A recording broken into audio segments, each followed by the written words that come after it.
짐작과 사후 언론 보도 등을 통해서 알은 거라서 제가 그 당시에 뭘 그런 내용을 파악을 했다거나 할 만한 경황도 아니었고요. 사실은 뭐라고 말씀드리기가 곤란합니다. 예.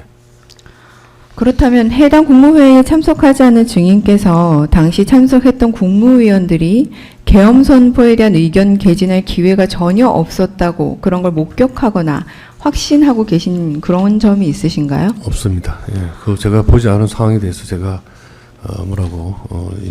말씀드리기는 어렵습니다. 국무회의 자체가 형식적으로 한 5분 정도만 진행되었다고 지금 특검에서는 주장하고 계신데 사실상 실질적인 그 논의 시작으로부터 계엄 선포에 이르기까지 실제로 각 위원들이 속속 도착 시간에 따라서 30분 내지 2시간에 이르는 국무위원들 논의까지 진행이 되었었습니다. 그런 것이 단순히 형식적인 5분이라는 그런 형식적인 시간만으로 전혀 논의 자체가 무효화된다거나 전혀 논의가 없다고 평가할 수 있는 건 아니지 않나요? 어떻게 생각하세요? 죄송하지만 제가 정언을 할 내용은 아닌 것 같습니다. 제가 본 것에 대해서 객관적인 팩트에 대해서 제가 숨김없이 사실대로 말할 뿐이지 제 개인 의견을 이야기하는 것은 적절하지 않다고 생각합니다. 변호인 이 신문 사항을 보니까 증인의 법률적인 부분에 관한 의견을 묻는 내용들이 좀 많은 것 같은데 그런 부분들은 좀 제외하고 증인이 경험한 알겠습니다. 사실 위주로 신문해 주시기 바랍니다. 네. 증인은 계엄 당시 국회에서 주요 법안들을 민주당 단독으로 처리하고 다수의 고위공직자에 대한 줄탄핵이 진행되어서 대통령실뿐만 아니라 각 부처 장관으로서 정치적 위기 상황이었다는 점에 대해서는 알고 계시죠? 네, 몸소 겪고 있었습니다. 예. 19번 넘어가겠습니다. 혹시 증인께서는 계엄법 제2조 제5항 그 대통령이 계엄을 선포하거나 변경하고자 할 때 국무회의 심의를 거치도록 규정하고 있는데 혹시 증인은 국무회의 심의 요건에 대해서 알고 계시나요?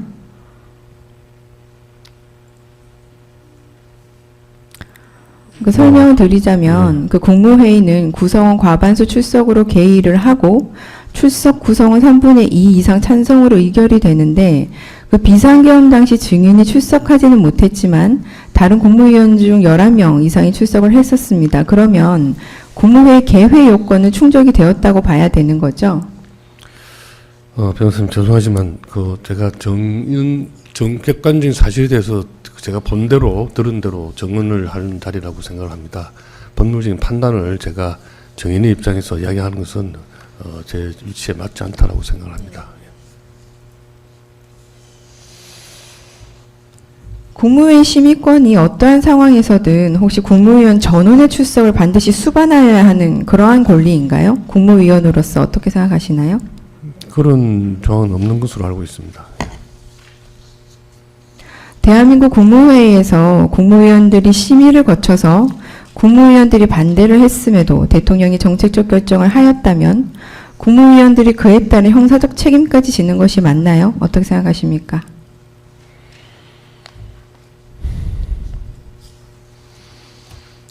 국무위원들의 대부분이 이제 각부 장관입니다. 각부 장관으로서의 책임을 질 부분이 있고 또 대통령을 중심으로 국무회의를 구성해서 정부를 구성하는 국무위원으로서의 위치가 있는데요. 각부 장관으로서 각 부처의 소관 업무에 대한 일은 반드시 책임을 져야 되지만 이 진짜 합의체 심의기구에서 논의된 사항에 대해서는 사실은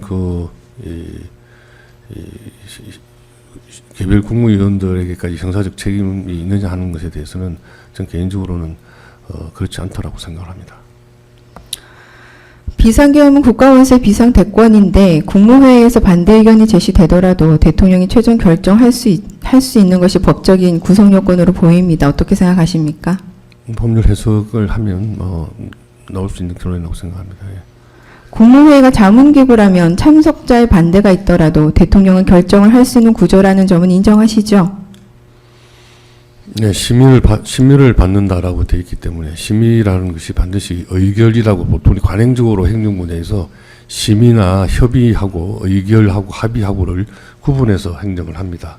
그래서 심의라고 하는 것은 온더 테이블 했다는 것 자체로 요건을 충족하는 것으로 생각을 합니다. 증인은 2014년 12월 4일 새벽 계엄 해제를 위한 국무회의에 참석하셨지요. 네. 증인은 본인이 출석하기 전에 성급하게 계엄을 선포했다라고 하면서 계엄 해제를 위한 국무회의에 참석하셔가지고 이 부분에 대해 항의를 하거나 계엄 선포 당시 증인의 심의권이 침해된 거 아니냐 이런 의견 개진한 적이 있으십니까? 없습니다. 본인이 불출석한 상태에서 대통령이 비상계엄 선포를 했고 심의권이 침해됐다고 판단을 했다면 계엄 해제를 위한 국무회의를 기회로 그 당시 심의권 침해되었다고 대통령이나 국무총리에게 충분히 항의를 할 수 있었을 것 같은데 어떻게 생각하세요? 깊이 생각해보지 않았습니다. 예. 증인은 국토부 장관으로서 계엄 선포와 직접적인 관련이 있는 소관 업무를 담당하고 있었습니까? 직접 관련 업무는 없습니다. 증인이 국무위원으로 재직하는 동안 긴급하게 국무회의가 소집된 경우가 있나요? 혹시 기억나는 사례가 있으신가요? 제 기억에는 긴급 국무회의는 없었던 것으로 제가 기억을 하는데요. 이거는 뭐 확인을 해보면 나올 수 있는 상황이라고 생각합니다. 제 기억에는 없습니다. 예. 이전 국무회의 개최 시에 국무회의 개최 통보를 받고도 다른 일정이나 거리 문제로 참석하지 못한 위원들이 있었던 경우가 있었죠. 네, 아까 말씀대로 해외 출장이거나 또는 뭐 다른 행사가 지방에 있거나 등등에 있을 경우에는 34번 묻겠습니다. 마지막으로 증인께서는 국무회의가 국무위원 개인의 권리를 보장하기 위한 그러한 장이 아니라 대통령의 정책 결정을 집단적으로 보좌하는 헌법상 심의기구라는 점에 동의하시는 것이 맞죠? 네, 심의를 받도록 되어 있기 때문에 심의기구라고 생각을 합니다. 계엄 당일 회의는 국가적 위기 상황에서 정족수를 충족해서 긴급하게 소집된 회의였고 실질적인 논의가 오간 정황이 있는데 단지 증인을 비롯한 몇몇 국무위원들의 불참만으로 회의 전체가 무효가 된다고 보진 않으시죠? 국무회의가 유효하게 성립하느냐 아니냐 하는 것은 뭐 별도로 판단을 하실 거라고 생각을 합니다. 다만 저 개인의 불참이 그 성립 여부에 큰 영향을 미친다고는 생각하지 않습니다. 헌법이 대통령에게 부여한 국가안전보장의 최종 책임자로서의 권한, 그 결단이 국무회의 심의와 병행이 된 상황이었다면 그 자체로 대통령 행위가 불법이라고 보긴 어렵지 않습니까? 어떻게 생각하세요? 대통령의 권한을 어떻게 판단하느냐는 것은 헌법적으로 여러 가지 판단을 해봐야 될 상황으로 생각합니다. 예. 혹시 국가재난 시에 긴급 국무회의가 없었나요? 재난 상황에서 뭐 포항에 제가 장관으로 재직하기 전입니다만 포항에 지진이 났을 때라든지 뭐 또 이번에 또 작년 봄에 산불이 났을 때라든지 이럴 때 중앙재해대책본부라는 별도 기구가 있어서 거기서 아마 그런 사안들을 다룹니다. 국무회의까지 했는지는 제가 기억으로는 정확하게 없습니다. 일반적으로는 그런 재난 시에는 중앙재해대책본 중대본이라고 하는 그 총리가 위원장이신 중앙재해대책본부에서 처리를 했던 것 같습니다. 네, 이상입니다. 추가적으로 좀 네. 예, 송전호 변호사입니다. 네. 예, 아까 반대 신문에서 답변하시기를 공식적인 안건으로 올라온 안건에 대해서는 국무위원들이 추가적으로 의견을 내거나 어떤 의견을 개진하는 경우는 최소한 증인이 국무회의 참석했을 때는 없었다고 이렇게 증언을 하셨는데 맞습니까? 제 말씀을 정확히 다시 정리하면 안건 번호를 달고 안건으로 올라온 사항들은 사실은 차관회의에서 다 정리가 돼서 올라오기 때문에 장관들이 거기 가지고 크게 논의를 하거나 논의를 한 적은 없었던 것 같고요. 그 외에 자유롭게 무슨 뭐 정책 방향에 대해 논의한다든지 각부 장관 중에서 보고를 하는 사람이 있거나 혹은 대통령께서 화두를 던지시면 그런 거는 자유롭게 토론을 했었다고 생각합니다.